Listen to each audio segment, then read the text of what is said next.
અને રવિવાર ભર્યા હોય મેલડીના, જે મેલડીના મંદિરે જતો હોય, મેલડીના રવિવાર ભર્યા હોય, તોય તમે એવું કહેતા હોય કે દુખી છીએ. મેલડીના રવિવાર ભરનારો કોઈ દાડો દુખી ના હોય. દુઃખવાળી કોઈ માતા બેઠી હોય એના ગઈને હમણાઈને ગોતીને લાવવાનું કામ આ ભગવતી મેલડીનું છે. હું મેલડી છું.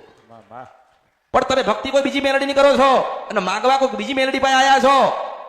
ઘણા કહે અમે મેલડી પૂજીએ છીએ, તમે મેલડી પૂજો છો.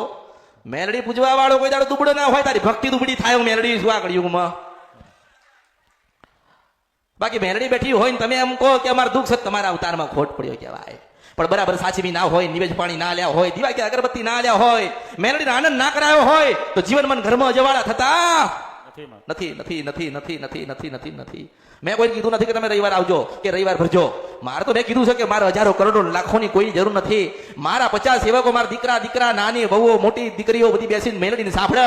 એમના પરિવારમાં મારે 4 શબ્દ ઉતારી એમનું જીવન પરિવર્તન થાય ને એટલે મારા ભગવાન રાજી હું મેલડી છું. બાકી કોઈનું નથી માસ્તર. આજે હજારો કરોડો લાખો માણસ મારા દીકરા લઈને ગયા, કોઈ બેઠ્યું નથી. હું મેલડી છું. તમે લાવવા વાળા તો તમે હતા ને.